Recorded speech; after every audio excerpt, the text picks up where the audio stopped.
Hello বন্ধুরা, নতুন আরও একটি ভিডিওতে আপনাদের সবাইকে ওয়েলকাম। আমি নিরুপমা চলে এসেছি আজকে আর একটি নতুন ভিডিও নিয়ে। তো আজকের ভিডিওটা কিন্তু ভীষণই ইম্পর্ট্যান্ট, কেননা আমরা যখন নতুন নতুন শাড়ি কাপড় কিনি, কখনো হয়তো আমরা কোনো জায়গায় পার্টিতে গেলাম, শাড়িটা হয়তো কোথাও বেঁধে ছিঁড়ে গেল, তো সেই ক্ষেত্রে নতুন কাপড়টা কিন্তু ফেলতে ইচ্ছে করে না। আর এই এটা কিন্তু রফুই করে। আর এই রেফু করা কিন্তু যখন দোকানে কোনো টেলারের কাছে করতে দেবেন, 50 টাকা, 100 টাকা, 200 টাকা, 250 টাকাও নিয়ে নেয়। তো আজকে ঘরে বসেই কিন্তু মেশিন দিয়ে রেফুটা করব। আর পাতলা কাপড়ে কিন্তু ভীষণ কষ্ট হয় রেফু করতে, তো আজকে সেটাও বলে দেবো। হাত দিয়ে রেফু করা আমি আগেই আপনাদের দেখিয়েছি অন্য ভিডিওতে, সেই ভিডিওটাতে অনেক ভালোবাসা দিয়েছেন, তার জন্য অনেক ধন্যবাদ। আর আজকের ভিডিওটাতে কিন্তু আমি মেশিন দিয়ে রেফু কী করে করতে হয় সেটা করে দেখাবো। তো দেখুন, খালি জায়গায় আমি রেফু করেছিলাম, আপনাদের যেটা দেখালাম, মানে ওটা কুচকে কুচকে যাচ্ছে, ফিনিশিং আসছে না। তো আজকে আমি আপনাদের একটা ভীষণ সিম্পল পদ্ধতি দেখিয়ে দেবো, যাতে করে আপনারা ঘরে বসেই রেফু করে নিন। আর সেটা বোঝাও যাবে না, একদম সুন্দর ফিনিশিংভাবে কিন্তু আপনারা নিজেরাই করে নিতে পারবেন ঘরে। তো দেখুন, তার জন্য আমি এখানে নিয়ে নিয়েছি পেস্টিং, এটাকে বলে পেপার পেস্টিং। আর এই পেপার পেস্টিংটা কিন্তু খুব বেশি দাম না।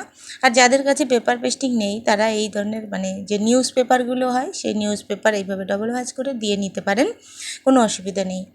আর পেপার পেস্টিংটা দিয়েই আমি করব, যেহেতু আমার পেপার পেস্টিং আমার কাছে আছে। এটা কিন্তু মানে সেই পেস্টিং না যেটা প্রেস করলে চিপকে যায়, সেই পেস্টিং না, এটাকে বলে পেপার পেস্টিং। এটা কিন্তু প্রেস করলে আটকায় না। তো যাই হোক, আমি কিন্তু ডবল করে এইভাবে নিয়ে নিলাম, তাকে একটু মোটা হয়, এটা ভীষণই পাতলা হয়, তো মোটা করার জন্য ডবল করে নিয়ে নিলাম। আর ওই ছেঁড়া জায়গাটা ঠিক নিচের লাগিয়ে দিলাম। আর ভালো করে বসিয়ে দেবেন, এখানে সুতো টুতো যেন একদম এলোমেলো হয়ে না থাকে, তাহলেই ফিনিশিংটা ভালো আসবে। এবার এইভাবে মেশিনে কিন্তু আগে চারো ধারটা সেলাই করে নেব, তাহলে কাপড়টা ভালো করে ওই পেস্টিংয়ের সাথে আটকে নিতে পারবো।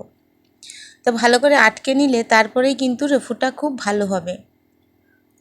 আগের যে আমি হাতে রেফু করে দেখিয়েছিলাম সিলো টেপের সাহায্যে, সেই ভিডিওটাতে আপনারা এত ভালোবাসা দিয়েছেন, আমার খুব ভালো লেগেছে, যার জন্যে আমি কিন্তু আবার ভাবছি যে রেফু আরও ভালোভাবে কি করে আমি করে দেখাবো আপনাদের। সেই জন্য ভাবলাম মেশিনেই একটু রেফু করে আপনাদের দেখিয়ে দিই।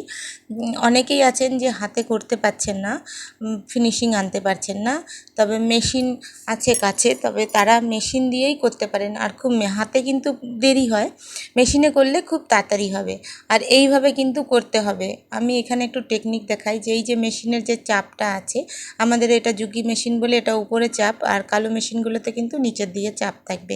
চাপটা উঁচু করতে হবে আর কাপড়টাকে একটু করে সরাতে হবে, বাস এটাই হচ্ছে মেন ব্যাপার। এই যে এবার দেখুন, হাতের টেকনিক একটু বলে দিই। এই যে চাপটা তো আমি বলে দিলাম, হাতের টেকনিকটা দেখুন, দুটো আঙুল কিন্তু আমি দুই দিকে রেখে করছি এইভাবে।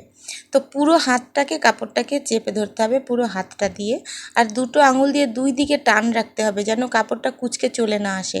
দুই দিকে টান রাখতে হবে দুটো আঙুল দিয়ে, আর হাতটা দিয়ে হালকা হালকা কাপড়টাকে সরিয়ে নিতে হবে। আর যেই দিকে আমরা লক সেলাই দিই, দেখবেন রাইট সাইডে একটা লক সেলাই করার চাকার সাইডে আছে জায়গা, ওটাকে যদি প্রেস করেন তাহলে কিন্তু আগে পিছনে লক হয়।